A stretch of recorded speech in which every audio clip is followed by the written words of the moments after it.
Hi, I'm Mike McCormack. I'm the chapel leader for the Lake Erie Crushers. They're with the Frontier Independent League of Professional Baseball.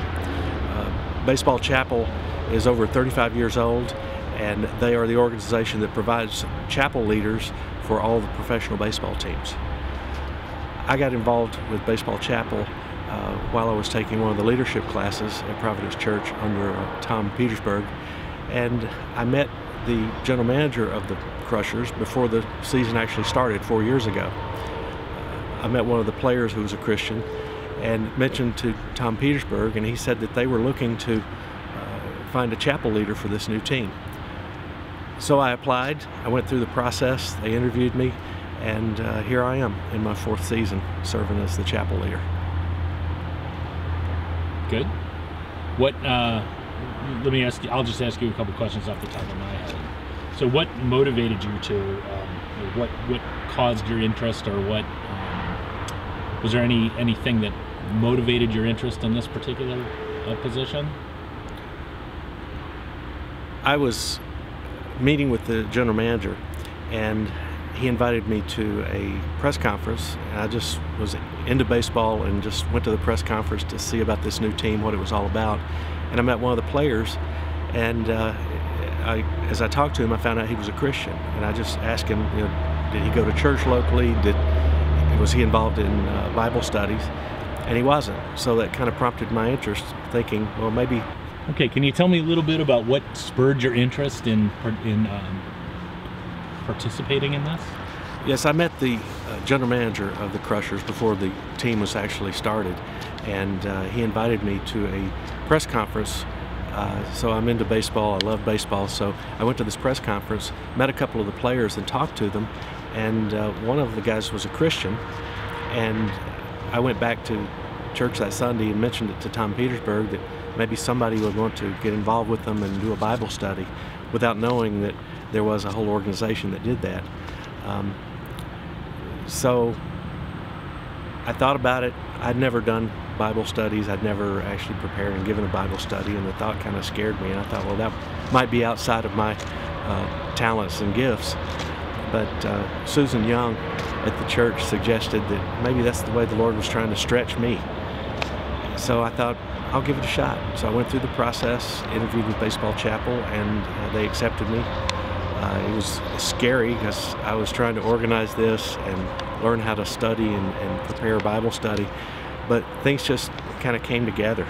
A couple of the people in the front office met me, and they helped out. We found a place to meet.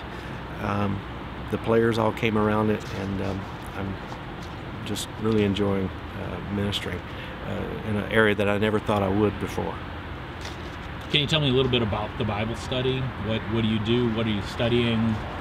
How many people usually attend? We hold chapels for the home team and then the visiting team in 2 separate chapels. We've been going through different Bible studies that focus on how men can grow, becoming and growing as a Christian. We've gone through the Promise Keepers series. We've done Man in the Mirror. This past season we just completed Measure of a Man, Gene Getz program. So the players, the feedback I get from a lot of the players is they really enjoy the practical aspects of these studies and how they can really apply it to their lives. So the studies work very well for the visiting teams who only come through maybe once or twice in a season, but it gives some continuity to what we're talking to the home players about. I really appreciate the fact that they've fed back to me that it means a lot to them. I'm going to pull out a little information from a previous answer you gave. How has this challenged you as a man? It's been scary to see the guys sitting, looking at me, hanging on my every word. I think, you know, who am I to be speaking to these guys? But as I prepare, a lot of what I prepare for is discussed, but there just seems to be things from out of nowhere, and I just think it must be the Lord speaking through me. And the discussions that it leads to, and all the influence that I see in their life, I'm thinking the Lord really did speak through me and through my actions with the players, and it's just amazing. It's just helped me grow in my trust of the Lord.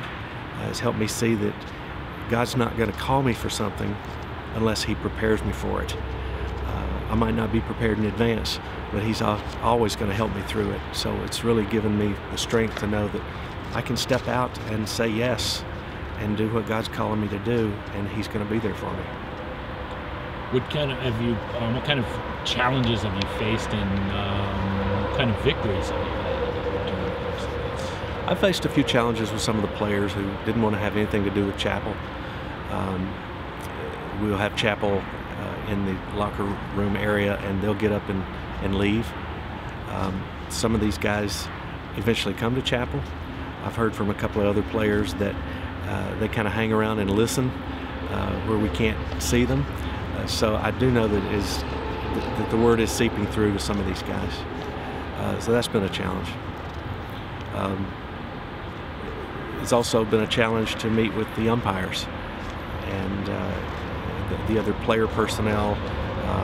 Generally don't come to the chapels, but I'm trying to reach out and expand the ministry into those areas as well. What about victories? We've had several things happen over the last 4 years that I'm just proud to say I played a part of. I can count 4 guys that have expressed to me that they've accepted the Lord through what they heard at the chapel services. The latest was 2 weeks ago, where I had lunch with a guy who's been going through a lot of problems off the field with his family.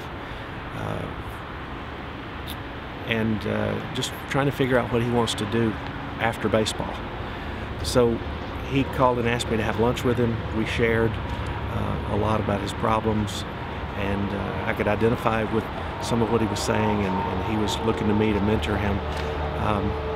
And I just asked him, have you ever made a conscious decision to accept the Lord as your personal Savior? He had not done that, so I asked him if he'd like to do that, and we bowed right there in the restaurant, and he asked the Lord into his life. I've given him a Bible. I followed up with him several times, and he seems to be growing even more in the Lord than he was while he was under conviction to give his heart to the Lord. Another situation arose a few weeks ago where one of the visiting players searched me out to tell me what had happened in his life. He had attended one of the chapels a couple of years ago, and last year he was hit by a ball and almost died. And he had to have brain surgery. He's spent the rest of the season recuperating. He's back this season trying to make a comeback. But he gave his heart to the Lord because he realized how close to death he actually was. He looked me up at a game this season and said he wanted to search me out and let me know that I had been an influence in him accepting the Lord. This young man is now speaking to church groups and school groups and sharing his testimony. So I had no idea that had happened, but he looked me up, and I just thank the Lord that he's been able to give me a little bit of a glimpse in the disciples that I've made and the effects that they're having on others for the kingdom. Were there any other? I'm trying to remember. I'm trying to give you a break in between. What did you see God do in you by getting involved? What did you see God do in you by getting involved in this? God always instills discipline. So by getting involved in this, it gave me the discipline to study my Bible more, to study to be prepared for the lessons, and to be prepared for the questions that I would get from the players. So I've become not a complete Bible scholar, but a lot more conversant in a casual way with the guys who ask questions. I can direct them where to go. So he's increased discipline in me to study his word. It's allowed me to become confident that I can lead a study and that God will speak through me.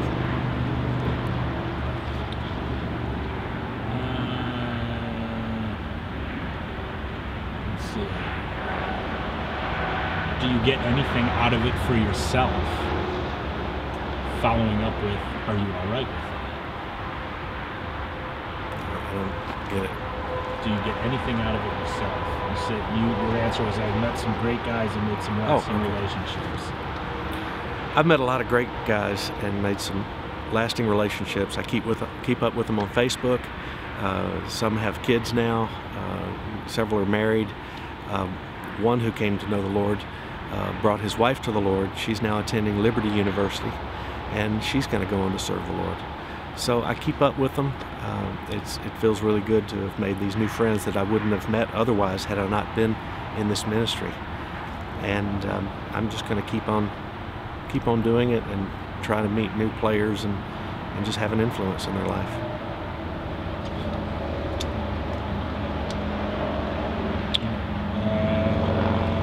You kind of answered this before. Let's get into a specific question. What have you learned about yourself by doing this ministry?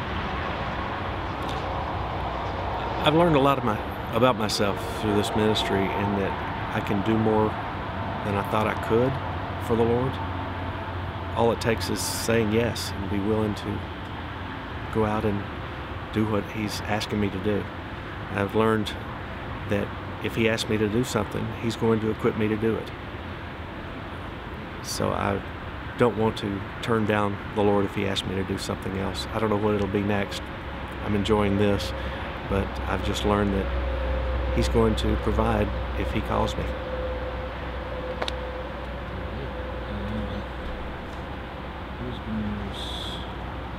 think that's pretty much it. Probably get involved. What does God do? What? Something Something about what's hard about this, or what's difficult, or what's it cost you, or something. Oh like yeah. What does this ministry cost you? Is it inconvenient? Why are you willing to pay that cost or be inconvenienced? Do you want to take a shot at that one? Yeah. Okay. You want me to read it to you again? Sure. What does this ministry cost you? Is it inconvenient? And why are you willing to pay the cost of or be inconvenienced? The baseball chapel position is a volunteer position.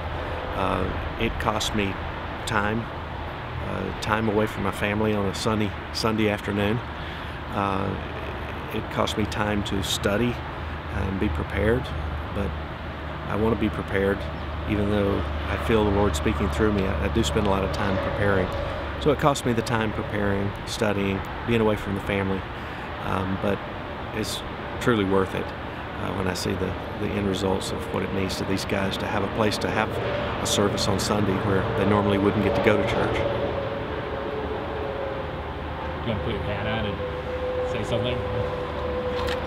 Do the ready? So let's go play ball. Go Crushers. Good. Anything else you wanted to add? Let me see.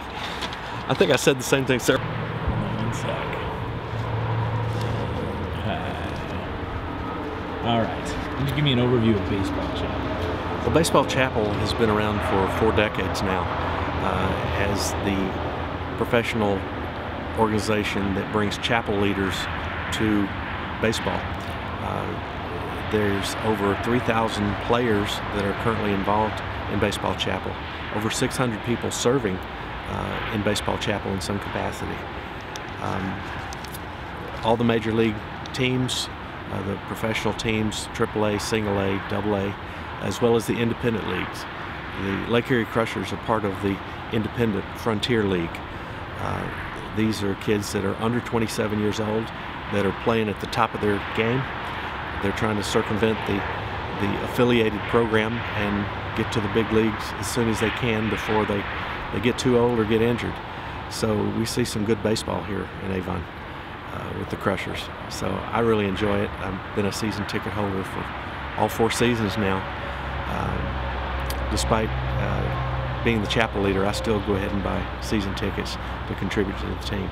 So it's a fun outing. On Sundays they have Family Day.